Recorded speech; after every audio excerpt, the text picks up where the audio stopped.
What's up, everyone? Welcome back to the Charter Podcast, brought to you by St. Xavier University. Ruthie 𝗵𝗀𝗟, 𝗦𝗪ce 𝗰𝗶𝗹, 𝗂𝗏 here after a weekend of not much. Did you guys have good weekends? What's going on? I covered Crosstown, so I was cutting highlights for our app and our stream, and then I planted our little garden on our balcony, so we got fruits and veggies growing. So exciting time in the 𝗵𝗶𝗹 household for sure. Just in time for it to snow. No, it's not going to snow, is it? No, I'm just kidding, but it feels like it's going to snow. Clay, how was your weekend? It was good. I read my 𝗏𝗏𝗀𝗀 book, as Alex has been calling it. I guess that's what they call it. But the Fourth Wing trilogy, I'm on the third book.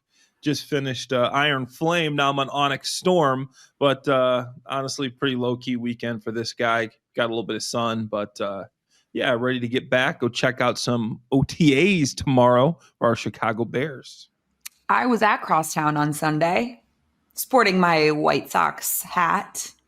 I'm like sort of in this weird phase of my living in Chicago where like, okay, I'm probably going to be in Chicago for a while, but I grew up in St. Louis. So like, I really can't put a Cubs hat on my head. Like I can't do it. I'm so excited about the Cubs. I think they're so exciting and they're so fun to watch. I'm obsessed with PCA. Like I love everything that's happening with the Cubs, but like, I got to be a White Sox girly, you know, like I'm just going to do it. And you know what? If I raise kids and they're White Sox fans, they'll be tougher. You know what I mean? Like you're just going to be tough if you're a White Sox fan. As someone who was raised a White Sox fan, listen, it all works out. I turned out okay.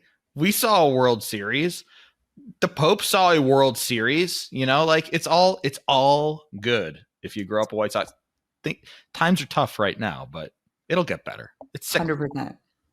But like you, Clay, I am very much looking forward to getting ready for OTAs tomorrow. They start actually today, but we will get to be up there tomorrow. Hopefully it's better weather than it is today.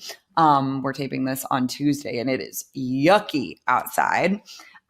We had some breaking news this morning, though, ahead of OTAs, and that is that the Bears have locked up their all-pro left guard for the next really 3 seasons, signing a 2-year extension. $35 million is the extension, and he's under contract through 2027. He's getting $17.5 million a year, $33.5 million guaranteed, and that's important because his salary cap hit for this season has been cut in half. So instead of it being 16 million, guys, it's now 8 million. And I think that's significant for a lot of reasons. What was your initial reaction to the Bears locking up Joe Thuney? Their entire interior O-line, guys, is locked up through 2027, which I feel like is a massive deal. And it's very un-Bears-like. I was surprised, to be honest. I thought this is something that might come later, maybe closer to training camp. I was curious whether it was going to happen at all, to be quite honest, after Keenan Allen, failed to come to an agreement with him. But when you look at the draft, they added an interior piece, but late on day 3, Luke Newman, who, they're intrigued by the guard center versatility, but after getting a little evaluation and say, hey, let's keep Joe Thuney here for a while. I think if they had drafted a guard maybe earlier on, maybe on day 2, maybe it's a different story, but that's not how things played out. I think it is great for the continuity that you mentioned, Ruthie. The fact that you now have all 3 of these guys locked up, that continuity is going to be huge, huge, huge. I'm going to let Clay talk about Joe as a person, as a player, since he has that familiarity with him and what he's going to bring to the team. And then the contract stuff also. It's great because after the rookie contracts and after free agency, they had spent a real big portion of their salary cap space. They were kind of coming up against it. So now they kind of have a little bit of dry powder again in case somebody goes down in training camp, in case somebody becomes available, a random cut that's unexpected. They say, hey, can this guy help our team? GMs always want to keep a little powder dry just to be able to make that random move because they'll continue to add players throughout the summer. You never know who's going to get cut. That's a big surprise. So honestly, it just seems like a win-win-win-win-win across the board. Yeah, the only thing that go ahead. The only thing I think people would say about this is that Joe Thuney is a little bit older, and now you're extending him. You have 3 years. But when you look at the film, you look at the way this guy's been playing the last several years, you are not seeing him slow down at all. He takes care of his body. He is meticulous in the weight room, in the training room, making sure he's ready to play. This guy has played in 146 of 148 total games in his NFL career. Alex Shapiro hasn't made it into the office that often to cover sports, and this guy's playing in that many NFL football games, okay? So this guy is going to be there. He is playing at a high level, like I said. He has the highest pass block win rate, 97.8% in the NFL over the past 2 seasons, and is coming off back-to-back All-Pro years. This guy plays tackle. He's a guard. He can play left or right, but very versatile. He's a quiet leader, been to 6 Super Bowls. You know the respect in a locker room when a guy has played or won a Super Bowl is there's no higher level of credibility for a player. Well, this guy played with Patrick Mahomes, Tom Brady, won Super Bowls. The credibility that you get from a guy like Joe Thuney, now you can just watch him, see what he does. Why is he able to be so successful? You know, what's it take to get to that Super Bowl? So him just being there, not the loudest guy.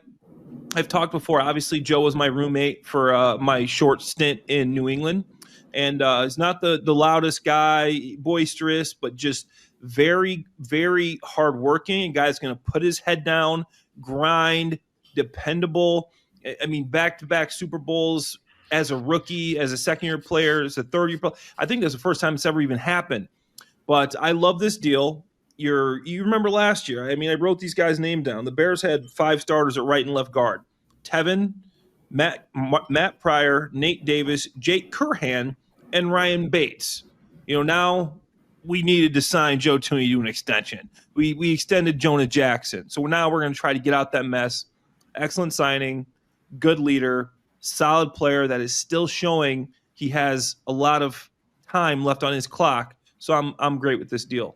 I think that's a really good point, Clay. And I think to your point, Alex, drafting a Luke Newman is a developmental piece because you know you're going to need him at some point, right? You talk about all the rotation at guard and just things happen, injuries happen. You need to have an offensive line that goes 10 deep if needed, because there are crazy seasons like that where your whole thing can't fall apart. But the thing that's so cool about Joe Thuney is like in the Super Bowl, he was like, you need me to play left tackle? I'll play left tackle. You know, he's also a guy that's versatile and willing to do whatever it takes to help his team win. I was thinking about this last night and I didn't actually go look it up to check, and I'm mad that I didn't. But I don't think Joe Thuney has not made the playoffs in his career. Whoa. I can look that up real I'm quick. almost, if you think about it, started in New England with Tom Brady, then goes to Kansas City. I don't think this is, so you know what this has written all over to me, guys? Team captain. And that is so important for the success of an offense when you have leaders on your offensive line. The 8 captains last year, we'll talk about it as much as we need to, 0 of them were offensive linemen. And I think now you're potentially going to have 3 potential captains on your offensive line, which is in and of itself, I think, just a sign of progress for the Bears and this offense and leadership and where it's going. Did you get it for me, Alex? In 9 seasons between the New England Patriots and the Kansas City Chiefs, Joe Thuney has missed the playoffs once. Just once. The 2020 Patriots. That was the team, you know. Exactly, like life after Tom Brady Patriots, they went 7-9. So 1 year. That was after the Pats had kind of they had started their rebuild, right? That was their first year without Tom Brady. When did Joe Thuney go to the Chiefs? 2021, according to Pro Football Reference. Okay. Yeah, no, Tom left in 2020. I left New England in 2020. Oh, I'm sorry. Yeah. I went from Rhode Island to Miami in 2020 and Tom followed me. That was the Cam Newton, Brian Hoyer, Jarrett Stidham Patriots. Yeah. Anyways, so Listen, I think it's a really good sign. I'm very excited about it. Ryan Poles told us this was a priority, right? He wanted to get this done. I think the fact that it helps the team in order to help their cap is a huge deal. And this is someone who can't really be mad about a Pro Bowler. The phrase Hall of Fame gets thrown around when you talk about Joe Thuney. You can't get mad about his contract. Like, you just can't. I mean, and 2-year extension was probably what it was going to look like. This guy is showing no signs of slowing down, as Clay mentioned. So I think it's a really exciting signing. And it's kind of like that last sort of solidification of, okay, this team is setting themselves up for sustained success, not just, okay, we're all in, win now. Not that coming off of a 5-win season is really any sign of winning now, but no, it is huge. It is huge because it eliminates another question mark in the upcoming offseason, right? 100%. Left tackle is still kind of this mysterious, fluid thing. With options. Like, with you have options. Exactly. And then like next season, it was going to be like, okay, and then left guard is kind of this mysterious thing. Are they going to keep Joe Thuney? What's the deal there? Who's going to be the left guard of the future? Now we know Joe Thuney is the left guard of the future. It's awesome.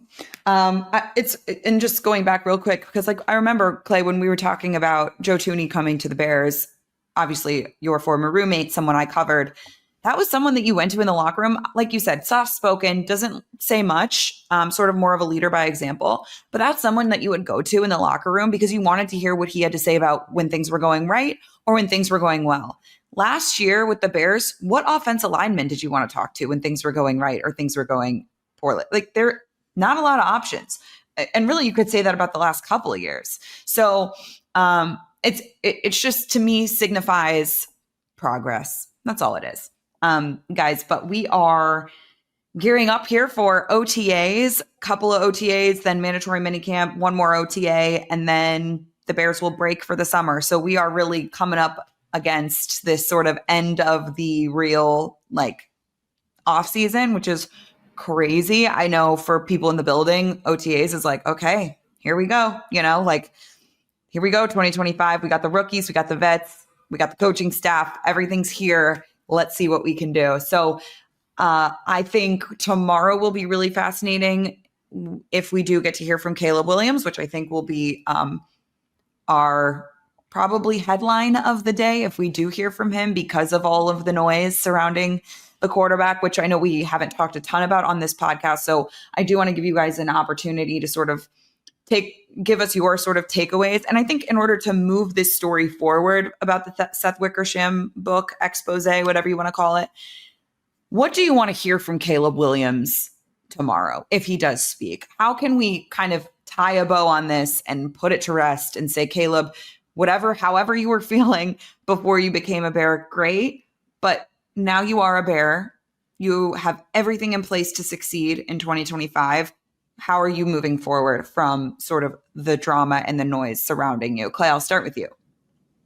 Yeah, I mean, we've talked about this a lot on the Big Pro Football Show. And if you guys have a chance, go check out Kurt Warner's interview on 670 The Score. I think he puts it in about as good of a light as you can. This is a MVP quarterback, Super Bowl winning quarterback, future Hall of Fame quarterback. If he's not already in the Hall of Fame, I'm not sure.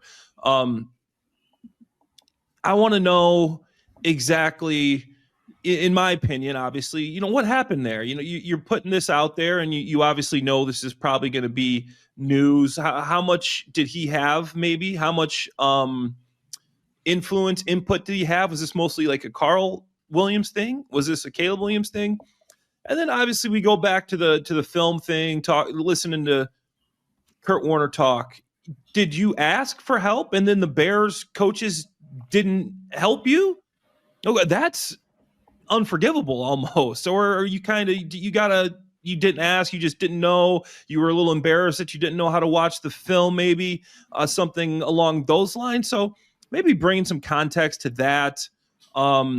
I don't blame him for wanting to go to a specific team before a draft. I mean, every player points out a team after you go through these meetings. Oh, man, I really love the environment there. I love that coach. That'd be fun if I get there. But guess what? This is the NFL. No player ever gets to decide what team they're going to. That's how this stuff works. Unless you're Eli Manning or John Elway. Yeah, Eli Manning or John Elway. You have to put up a really big fuss. So honestly, those are the two things that I'd be interested in hearing from Caleb. But I'm ready to move on from it, Ruthie, like you said, and move forward. This is something that happened a couple of years ago. New staff in here. I know that Ben Johnson won't be making the same mistakes that Shane Waldron and Matt Eberflus were making, but I would be interested in hearing exactly how the film study thing went down, why you wouldn't reach out to some of your contacts, why you wouldn't reach out to your coaching staff, wouldn't ask more if this was something you were really struggling with. I agree entirely with Clay. The film, to me, is kind of like the most interesting thing, the most notable thing. And again, I agree wholeheartedly. I just want clarity. Did you ask for help? Why weren't you getting the help? What was going on there? Was this a systemic institutional issue? Was this an issue with Waldron? Or was this an issue of you not speaking up? So that's part of it. Another thing I just want clarity on it is the timeline of everything, because a lot of the stuff that was reported, that was quoted, we already kind of had a sense of, and I just want to know when the feelings change, right? We knew, and it's completely understandable, when the Bears, it's clear, have that number 1 pick. If I was a quarterback, I would probably be like, damn, this is the one team that can't develop quarterbacks. They screwed up Justin Fields. They screwed up Mitchell Trubisky. They screwed up yada, yada, yada, yada. My initial reaction would probably be the same, to be quite honest. When was the timeline of that stuff changing? And Ruthie, I know you're shaking your head, because if you think you're excellent, you should probably think that you can be the one who goes through that. And I understand that, but I'm talking initial reactions, your gut check, and listen, I'm not a Super Bowl quarterback. I'm not any of these things. I want to know, okay, obviously they talked with the agents about, hey, if we go to the UFL, can he then be a free agent? We kind of understood that they were but we knew those things, Ruthie. That's what I'm saying. None of this was eye-opening. None of this was super surprising to read, because we knew that they were exploring those things. They were trying to think outside the box. They were trying to think creative. When did it change? When did you say, okay, yes, I'm going to be a Chicago Bear, and yes, I can be the man? When did you say, okay, I am not going to go the Eli Manning route. I am not going to go the John Elway route, because they could have gone down that path. What changed? Why? What was the timeline? And then the other thing, and this is what I think is more relevant to right now. Why did your dad decide to talk for this book? Why didn't they keep this in-house? Why was it important for you and your dad to get this out there? So I think that the timeline, the film, and then just the why. Why not just keep this in-house? Why did you feel the need to go public with this stuff? That's the stuff I want clarity on. It does sound like Wickersham has been doing this reporting over years. He's been covering Caleb, from his USC days. And so maybe there was just sort of this general understanding like, hey, I'm writing a book about quarterbacks and I'm going to kind of follow your story, which to me is more innocent than saying, get this out there. I want everyone to know that I didn't want to be a Bear, sure, in case things go wrong, But my whole argument, Alex, is also like, there are so many teams that haven't had success at the quarterback position. It's not just the Bears. And if you believe in yourself, and if you are the number 1 overall pick and people are calling you generational talent, like, you go to the Chicago Bears, which is one of, if not the most storied franchises in the NFL, in one of the most incredible cities in the world. And I'm not even from here, but it's like, you are in a great situation. Of course, obviously last year we were talking about all the pieces that they were putting in place for Caleb Williams to have success. Didn't pan out. But at the time, that's what everyone was saying last year. There's never been a number 1 overall pick in a better situation. That was the narrative. So if I'm the number 1 overall pick and I'm going to the Chicago Bears and I get to be the one to save the franchise, I'm going to be the quarterback that gets to do it, I'm pumped, because that's how I want a number 1 overall pick to be thinking. And I hear you, the film thing, there's a lot. And we have to remember, this is all through the voice of his father, who has of course, is going to be protective and make sure that his son is getting put in a great situation. And if Caleb Williams didn't gel with Shane Waldron and Matt Eberflus, listen, I think a lot of people would understand that that wasn't going to work now looking back in hindsight. Mm-hmm. But what was disappointing to me was just sort of the fact that there was this discussion about Caleb Williams not wanting to be a Bear because of all the reasons I just said. And also B, why wasn't there a little bit more work done on Jayden Daniels? Why didn't you bring Jayden Daniels in for a 30 visit if you knew that Caleb Williams was telling everyone he didn't want to be a Chicago Bear? Because if I'm the general manager of a team, and I'm not, but if I was, I would want the number 1 overall pick to be fired up about being in my organization and being in my franchise. So that I think where I'm sort of like, there's a little bit of this disconnect, a lot of missing details. Obviously, we're only getting snippets of the book that probably only has snippets of reality. So we're getting a fraction of the story here through all of this. And I want to make sure that I'm clear on that I don't want to pass too much judgment on any of it because it does feel like there are a lot of missing pieces. The Bears didn't want to comment. Matt Eberflus obviously hasn't commented. We're getting this from Caleb Williams' dad. But listen, Caleb Williams, all signs are showing that he is all in. So moving the story forward, I want Caleb Williams to get up there tomorrow before taking questions. I want him to get up there and be like, guys, there's a lot of noise going on right now. I want you guys to know I'm so pumped about Ben.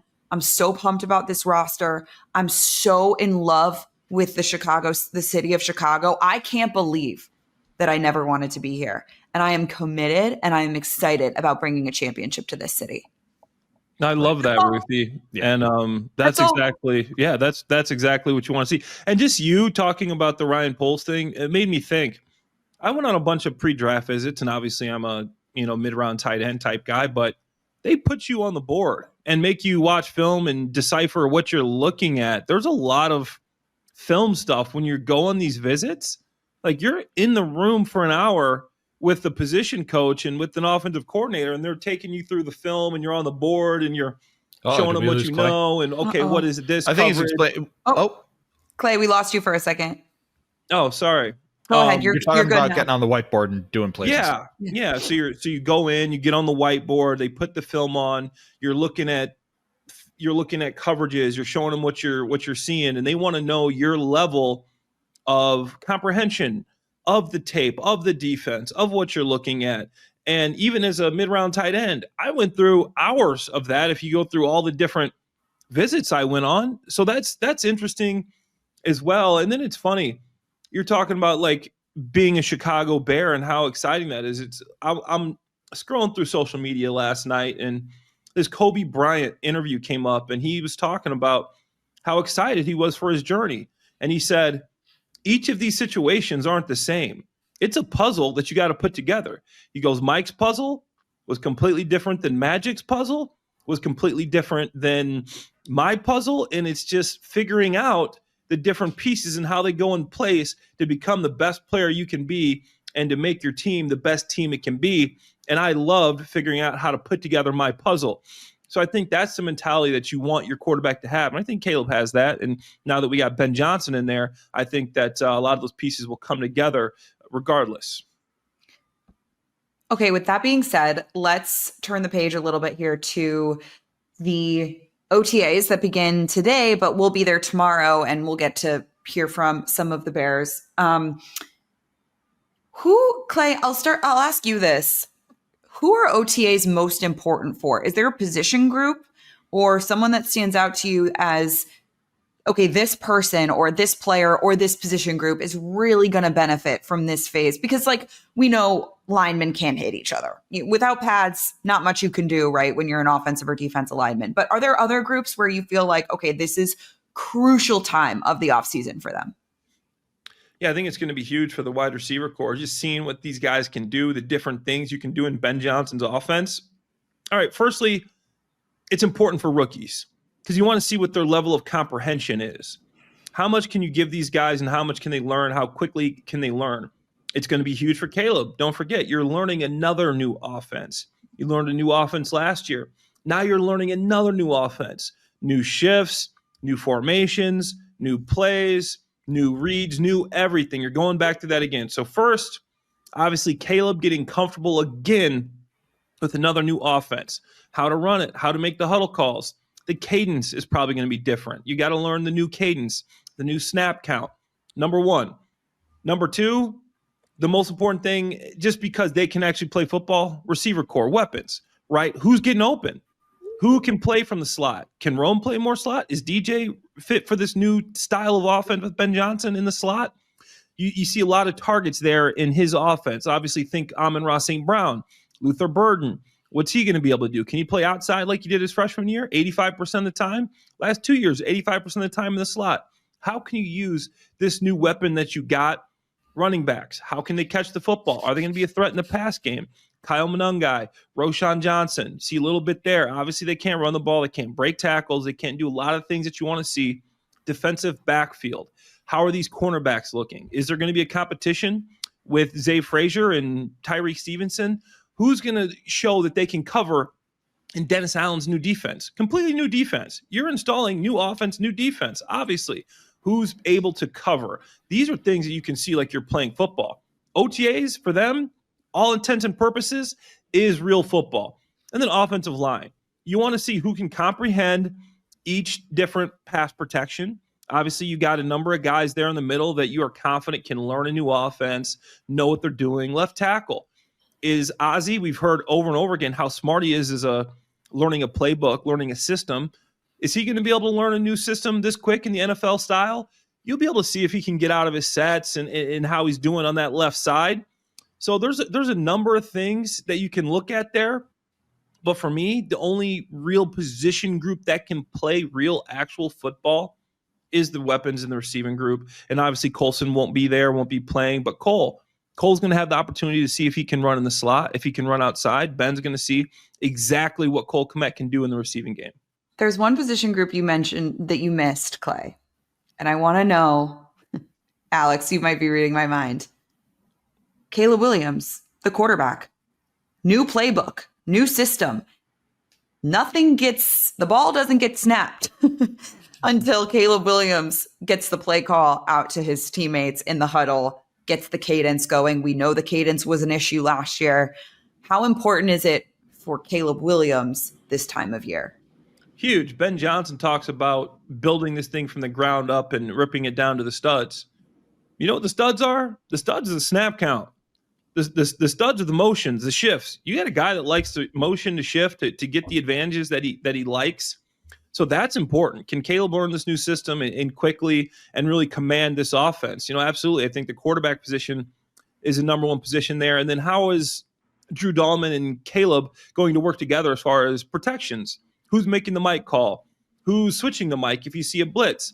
Who's making the calls when you're going against Brian Flores and you got double A-gap mug blitzes there? Who are you making? Who's doing all of that? And is Drew Dahlman capable of doing that in this new system? We think he is. Obviously, smart guy, Stanford, academic all-conference. So those are things that are going to be important as well, just the communication from quarterback, center, all the way through that front. Who are you putting the onus on here?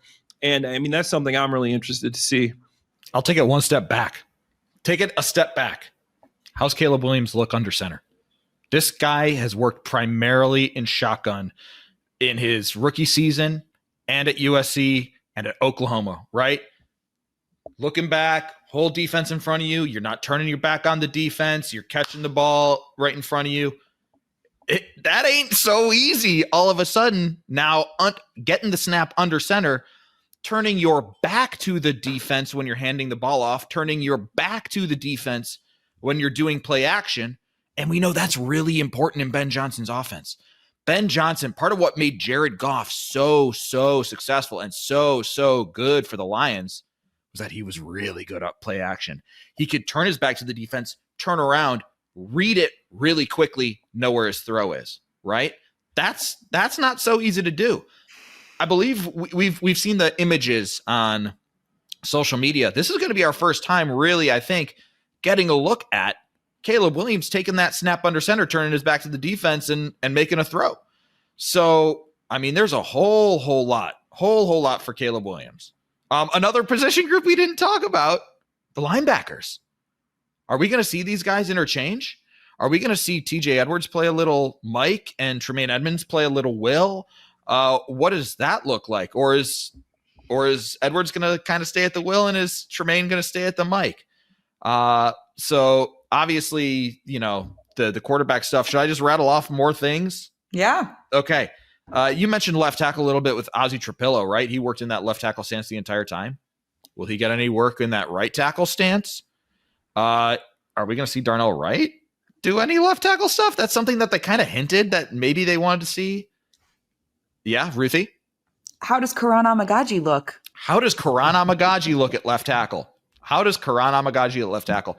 Clay, you already mentioned this a little bit, but I'm also really interested in that cornerback 2 rotation, about who's getting those top snaps between Tyreek Stevenson, Terrell Smith. Does Zay Frazier figure in at all? And then 2 other guys that I want to highlight. Luther Burden, I thought we really liked the way he looked as a route runner over rookie minicamp. He was getting open. He was creating separation. Even when he wasn't getting the ball, he was getting open. How does he look against Kyler Gordon? Kyler Gordon's way better than the competition he was facing. And then is he okay from whatever he tweaked, his rib or whatever? He was kind of doing that half-speed stuff on Sunday. Like, it looked like he was fine, but are we going to see that he's fine? And then one guy we haven't spoken about who could be a key if he's healthy, Jaquan Brisker. Jaquan Brisker hasn't played football in a really, really, really long time. And when he is healthy, that's a guy who was flying around, right? You hear a lot about guys flying around over the summer. He is a guy who legitimately flies around, making plays on the ball, PBUs, interceptions. When he's right, when he's at the top of his game, he can be a difference maker. We haven't seen that in a long, long time. So it'll be interesting. Like, Jaquan Brisker has been cleared from his concussion. Really interested to see if he's back there. He should be back there, and how he looks. Yeah. Clay, did you have any comments, follow-ups there? I love all that. Like you said, this team, these coaches are very high on 𝗵𝗁, and they've said it over and over again, and they're going to give him a look. They're going to see what he can do. So what's the snap distribution there between Ozzie and Kieran when you start at left tackle? Who's starting off at left tackle? Who's coming in? Who's getting more reps with the first team? Is Darnell coming over there? They said, yeah, Darnell can play left tackle. Then you want to move Ozzie to right. Like, how are you going to handle that? And yeah, Dennis Allen said he was going to give TJ a look at middle linebacker and Tremaine. Like, how's that going to look? How are you splitting reps down the middle? Are you giving just TJ a couple of reps here and there? Yeah, that's something that's interesting. Jaquan, obviously, we want to see how he reacts when he hits somebody. But still, this guy hasn't played football in a long time. And I know there's not going to be any contact, and that's the main thing with him is how's he going to react when he has to tackle someone again.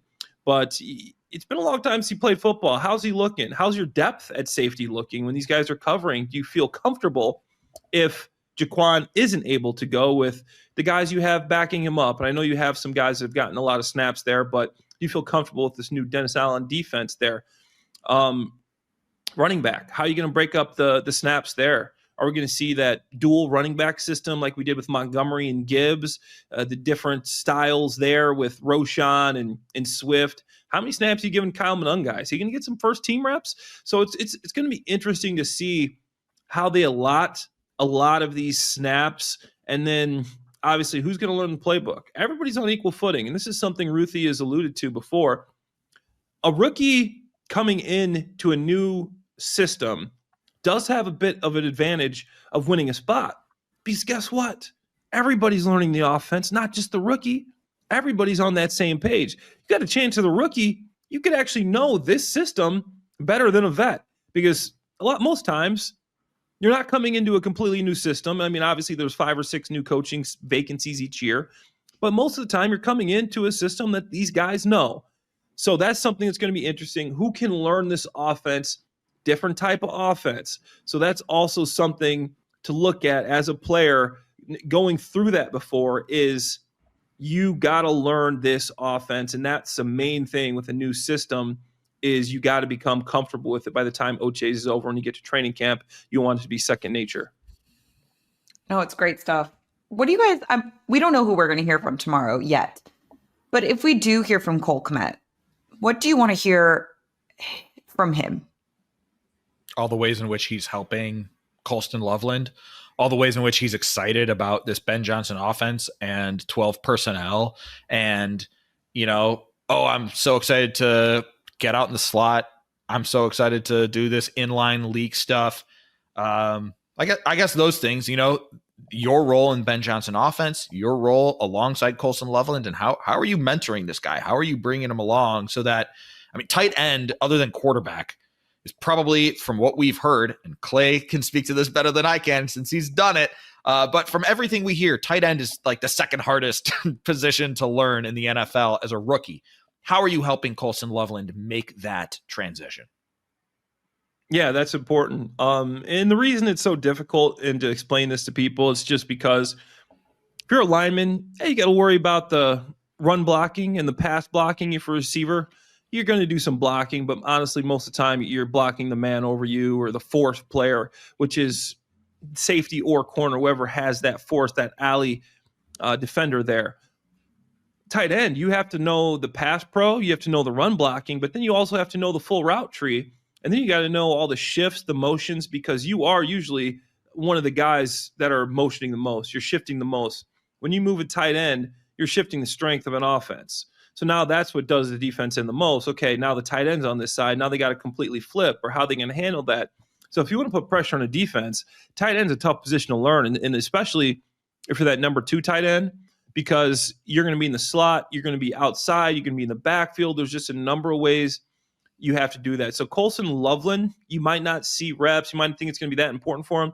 It's going to be important for him mentally to see exactly what he can comprehend. What's his level of comprehension in a Ben Johnson style offense when you know you're going to be doing so many different things? You're going to be able to utilize this guy in motions, and as much as you want to be multiple, you can only be as multiple as Colston is able to be as far as learning the playbook. So that's definitely something that's important. And in Cole's aspect, he's a pro, man. This guy is as good as a pro as anybody. He does his job. Last year, he saw his target share go way down. Never heard him complain a bit. And I obviously know Cole's going to say all the right things and say he's excited about it. But I'm looking forward to seeing how he does handle these situations, because if it's him and Durham Smythe in OTAs, it'd be a good opportunity for Cole to show his versatility. He's not just going to be stuck in line. If Colson's out there, obviously Cole would be the inline tight end.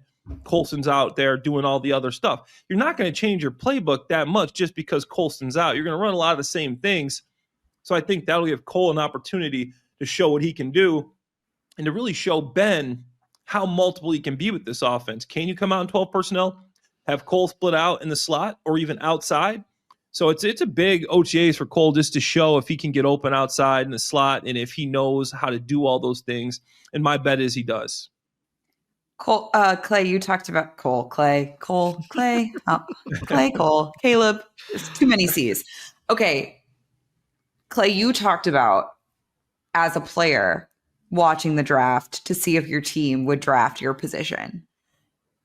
That's obviously something. Not only did they draft Cole Kmet's position, but they drafted him in the first round, 10th overall. Is there any sort of anxiety that you anticipate brewing for Cole Kmet, or do you think he's, of course, I think front facing, he's going to be, like you said, he's going to say all the right things. But behind the scenes, take us into your shoes, Clay, about what that would maybe feel like. So it obviously depends on your roster stability. And I think it's different maybe a little bit for Cole, because he's a guy that's got a little bit of security with the contract that he has and everything there. He's not so much worried about making the team. I go back to my year when I was the backup tight end in Philadelphia. It was me and Brent Selleck for 3 seasons, number 2 tight end. We signed a guy in free agency, a bigger name guy. Then I'm watching the draft, Zach Ertz, second pick of the second round. I'm like, okay, I'm going to start packing my bags now. I'm gone. Cole knows he's going to be here, but in Cole's mind, he's probably excited when Ben Johnson gets here, thinking, man, look what he did with Sam Laporta. I might have a chance. You bring in Durham Smythe, a big blocking tight end. I might have a chance to get some more targets. I might have a chance to have a big year. Haven't been getting the ball that much. After Cole sees that 10th overall pick, Colson Loveland. You know, a little bit of him has got to be a little disappointed. And that's just the human side of it, because now he's realizing that he's probably not going to be getting that many targets. He'll get some targets, like Alex alluded to, under center. The biggest time to use a tight end is under center play action. If you get the running game going, these linebackers are going to have to respect that play action fake. And the best chance, the biggest benefactor of that is the inline tight end, because he can sneak right behind these linebackers in front of the safety. You saw with Rob Gronkowski, made a living off of that. We're talking about the Patriots and Joe Thuney. Gronk made a living off of getting in that little second window behind the linebackers in front of the safeties and breaking tackles.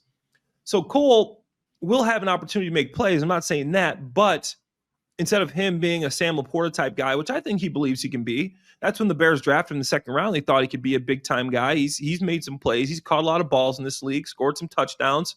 But now you realize I'm probably going to be a guy that's doing a lot more blocking. I'm going to do a lot more inline stuff. Obviously, like we said, there's going to be some multiplicity in this offense where he does get to split out. But yeah, it's only human of him when you see a guy at your position drafted in the first round to maybe be a bit disappointed, knowing that your first round pick, you have a idea, a thought, if you're drafting him, that he is going to be one of your biggest playmakers. He's a guy that you want to utilize. So that does take down Cole's target share. But like I said before, Cole's an absolute pro. In the media, he's going to say all the right things. He's going to still work hard. He's going to work on his blocking game, but he probably will be a little bit disappointed that he's not going to be getting a lot of these opportunities that he saw a guy like 𝗦𝗶𝗶𝗹 getting in that Detroit Lions offense. What do you think? Like, how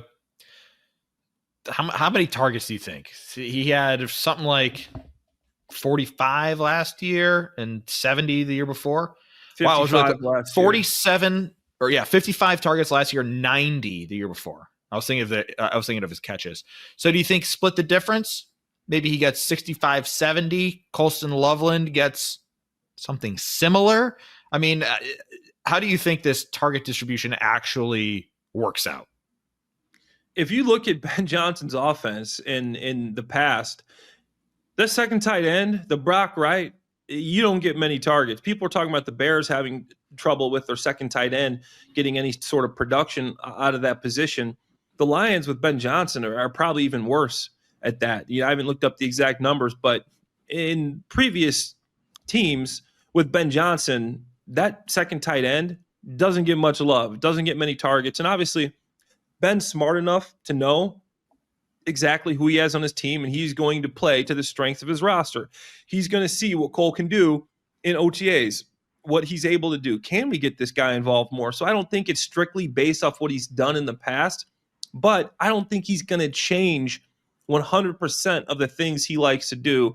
So I would say Cole's probably more online to stick to the number of targets he had last season, probably around 55, especially when you still got DJ, you got Rome. Not only did you draft Colson Loveland at 10, you drafted Luther Burden at 39 in the second round, your first second round pick there. The first time in the common draft era since 1967 that the Bears have drafted two offensive pass catchers with their first two draft picks. So if you're Cole Kmet, you're seeing that, you're going, okay, obviously this probably isn't what I wanted. I wanted the opportunity to show that I could be the guy to make those plays, to get those targets, to score those touchdowns like 𝗦𝗶𝗶𝗹 did, because he's a confident guy, second round pick.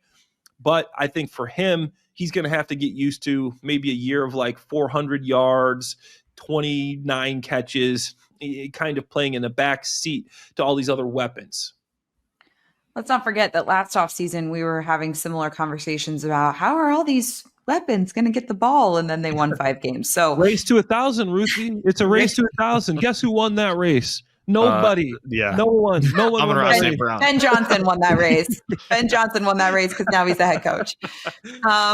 Guys, great stuff. Really excited for this week, next week, all the weeks to come, of course, with you all.